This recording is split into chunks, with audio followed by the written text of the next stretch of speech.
Hi friends, good morning. మీ గౌరీ చెప్పే కథలకు స్వాగతం. మరి మనం నిన్న హనుమంతుడు, అంగదుడు చక్కగా సీతమ్మ వారిని తీసుకొచ్చి రాముడి దగ్గరికి తీసుకెళ్తే బాగుంటుంది అని అనుకున్నారు కదా. అయితే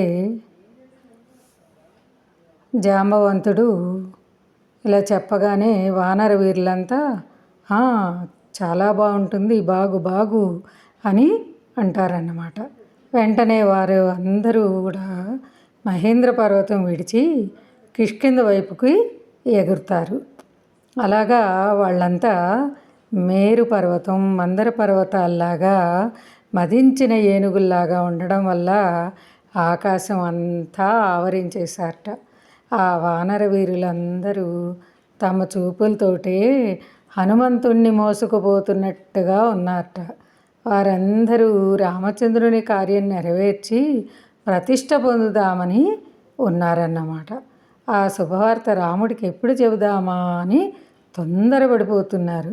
యుద్ధం ఎప్పుడు తటస్థిస్తుందా అని కూడా వాళ్ళందరూ కూడా ఎదురు చూస్తూ ఉన్నారు. మరి కిష్కింధకు చేరే మార్గంలో సుగ్రీవునకు చెందిన చక్కని పూల తోట ఒకటి ఉంటుంది. దాని పేరు మధువనం. అది ఇంద్రుని నందనవనంతో పోటీ పడుతుందిట. మరి కార్యసాధన చేసి వచ్చిన వానర వీరులు అందరూ కూడా వెళ్ళి ఆ వనంలో దిగారు. మరి దదిముఖుడు అని సుగ్రీవుని మేనమామ రక్షణలో ఉందిట ఆ వనం. ఆ మధువనంలో ఎప్పుడు కావలసినంత మధురసం ఉంటుందిటండి. అది తాగడానికి సెలవిమ్మని తోటి వానరులందరూ కూడా అంగదుణ్ణి ప్రార్థించారట. అంగదుడు వెంటనే అందుకు అంగీకరించారట. మరి యువరాజు ఆజ్ఞ విని వారంతా కూడా గంతులేశారట. మరి అంతేకాకుండా వాళ్ళల్లో కొందరు పాటలు పాడడం, కొందరు మొగ్గలు వేయడం, ఇంకొందరు నృత్యాలు చేయడం, ఇంకొందరు నవ్వుకోవడం, కొందరు ఎగిరెగిరి పట్టడం, ఇలాగా ఒకళ్ళకొకళ్ళు పట్టుకొని నవ్వుకోవడము.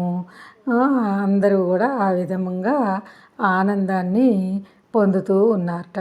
అంతేకాకుండా చెట్ల మీదకి ఎగరటము, చెట్ల కొమ్మలతో ఊగడము, అలాగా అల్లరి చేస్తూ చాలా తృప్తిగా ఆనందంగా ఉండి అందరూ కూడా ఎంతో తృప్తిగా తాగనివాడు, మత్తెక్కనివాడు ఎవ్వరూ లేరుట అందులో. మరి ఆకులు రాల్చేస్తూ, పువ్వులు కోసేస్తూ, కాయలు పళ్ళు రాలగొడుతూ వారిలా అల్లరి చేయడం చూసి వనపాలుడైన దదిముఖుడు చాలా కోప్పడ్డాట.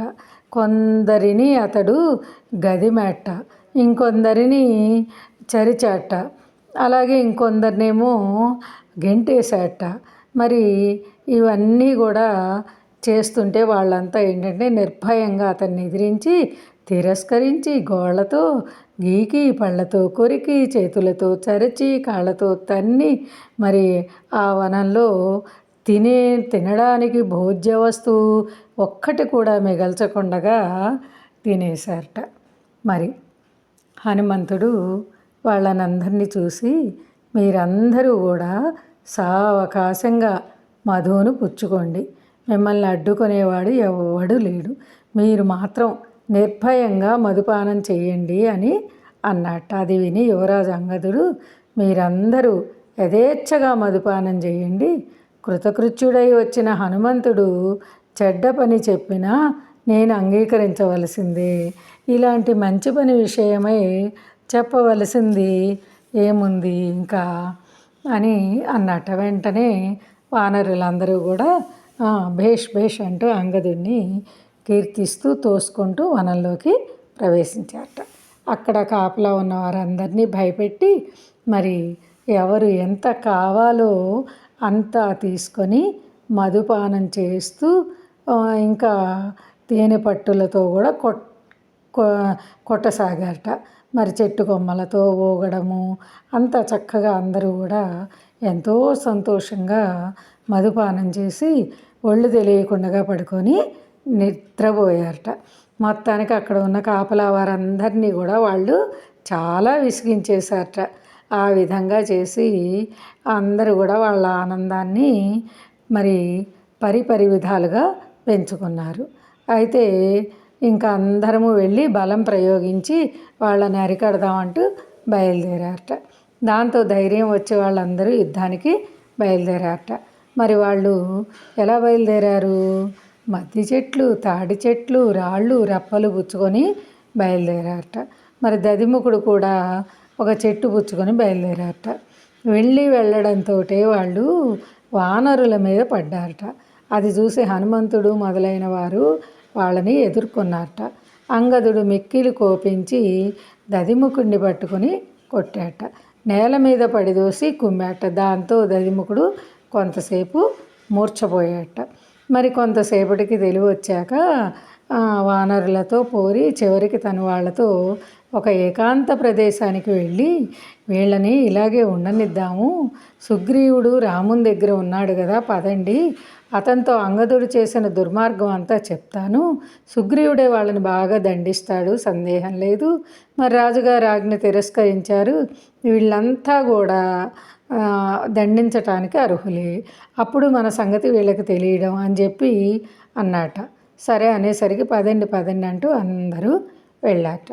రామలక్ష్మణుడు సుగ్రీవుడు ఓ చోట కూర్చొని మాట్లాడుకుంటున్నారట. మరి ఆకాశాన ఎగిరెళ్ళి దదిముఖుడు అక్కడ వాలాట. వెంటనే సుగ్రీవుని పాదాలు పట్టుకొని కళ్ళకద్దుకొని చేతులు జోడించి దీనవదుడై నిల్చున్నట్టండి.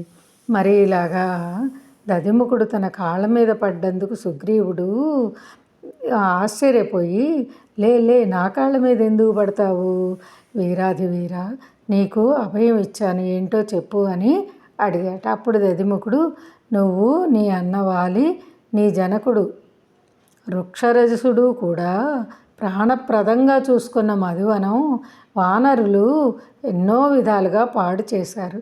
నా పరివారం వెళ్ళి వారించినా వాళ్ళు మానలేదు. పైగా నా వాళ్ళని నన్ను కూడా కొట్టారు. నువ్వు ఉండగానే నీ భటులను ఇలా బాధించి వాళ్ళు మధువనాన్ని భంగపరిచారు అని చెప్పాట. అక్కడే ఉన్న లక్ష్మణుడు వానర భాష తెలియక సుగ్రీవుణ్ణి చూస్తూ, మరి వానరాధీశ్వర, ఈ వనపాలకుడు ఎందుకు వచ్చాడు, దుఃఖిస్తున్నాడు ఎందుకు, ఏంటి చెబుతున్నాడు అని అడిగాట.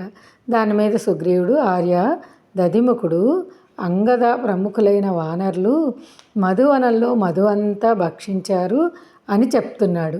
దక్షిణ దిక్కుకు వెళ్ళిన వాళ్ళు వచ్చి ఇలా చేశారు అంటే వాళ్ళు కృతకృత్యులు అయ్యారన్నమాట. వాళ్ళు మధువనం ప్రవేశించడం వల్లనే వెళ్ళిన పని చేసుకువచ్చారని తెలుస్తోంది. సీత కనపడింది, సందేహం లేదు. అదైనా హనుమంతునికి, మరొకళ్ళకి కాదు. హనుమంతుడు కూడా మధువనంలో స్వేచ్ఛగా ప్రవర్తించడానికి మరొక కారణం లేదు అని అన్నాడన్నమాట సుగ్రీవుడు. అయితే మరి హనుమంతుడు బలం తెలిసినవాడు, అన్నీ తెలిసినవాడు కాబట్టి కార్యం నేర్చుకొచ్చాడనే విషయం తెలియజేశాడు. మరి తర్వాత ఏం జరిగిందనేది రేపు మనం తెలుసుకుందామరా. మరి చక్కగా లైక్ చేయండి, షేర్ చేయండి, సబ్స్క్రైబ్ చేయండి. మీ గౌరీ పూర్ణ. బాయ్.